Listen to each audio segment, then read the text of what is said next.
ओम श्री गणेशाय नमः। हरे कृष्णा। मोक्षदा एकादशी का व्रत भगवान विष्णु की पूजा के लिए बहुत खास माना जाता है।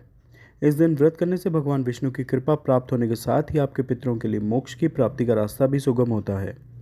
यह व्रत मार्गशीर्ष माह के शुक्ल पक्ष की एकादशी तिथि को आता है और इस दिन पितरों के नाम से उनकी प्रिय वस्तुओं का दान करने का भी खास महत्व शास्त्रों में बताया गया है। इसी दिन भगवान श्री कृष्ण ने अपने प्रिय सखा अर्जुन को गीता का उपदेश दिया था। इस कारण से मोक्षदा एकादशी के दिन गीता जयंती का पर्व भी मनाया जाता है।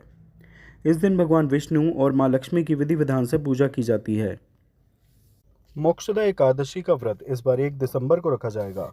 पंचांग के अनुसार इस व्रत का आरंभ 30 नवंबर को रात 9:29 पर होगा।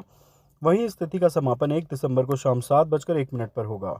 उदय तिथि के अनुसार इस साल मोक्षदा एकादशी का व्रत 1 दिसंबर को रखा जाएगा। इस व्रत को करने से आपको सुख समृद्धि की प्राप्ति होती है और साथ ही आपके पितरों को मुक्ति मिलती है। इसका पारण 2 दिसंबर को सुबह 6:57 से लेकर 9:03 के बीच किया जा सकता है।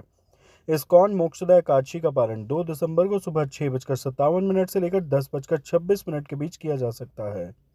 एकादशी व्रत का पारण द्वादशी तिथि के अंदर किया जाता है। मान्यता है कि द्वादशी तिथि के अंदर पारण न करना पाप के समान होता है। मान्यता है कि इस दिन का उपवास रखने और पूजा करने से श्री हरि प्रसन्न होते हैं, साथ ही सभी पापों का नाश होता है। वहीं अगर इस पावन तिथि पर श्री हरि को उनको प्रिय भोग अर्पित किया जाए तो जीवन में खुशहाली आती है। एकादशी के मौके पर भगवान विष्णु को केला, धनिया की पंजीरी, पंचामृत, पीले रंग की मिठाई, गुड़, मुनक्का और चना, मखाने की खीर, केसर की खीर आदि चीज़ों का भोग लगा सकते हैं। ऐसी मान्यता है कि श्री हरि को इन चीज़ों का भोग लगाने से वे बहुत प्रसन्न होते हैं और सभी इच्छाओं की पूर्ति करते हैं। ध्यान रखें कि चावल की खीर ना बनाएं। चावल इस दिन खाना वर्जित है। इस बात का भी ध्यान रखें कि गरीबों में भी प्रसाद का वितरण करें, उससे इस प्रसाद को श्री हरि तुरंत स्वीकार कर लेते हैं। वहीं इस दौरान तामसिक चीज़ों से भी दूरी बनाए रखनी चाहिए।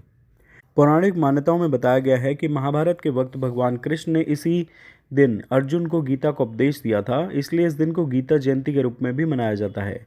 इन उपदेशों में भगवान कृष्ण ने अर्जुन को जीवन के मूल सिद्धांत और धर्म का मार्ग दिखाया था। मान्यता है कि इस व्रत को करने से साधक को सारे पापों से मुक्ति मिलती है। साथ ही पितरों को मोक्ष दिलाने के लिए मोक्षदा एकादशी का व्रत रखना सबसे शुभ फलदायी माना जाता है।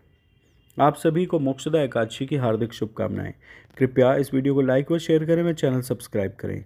धन्यवाद। हरे कृष्णा। जय लक्ष्मी नारायण।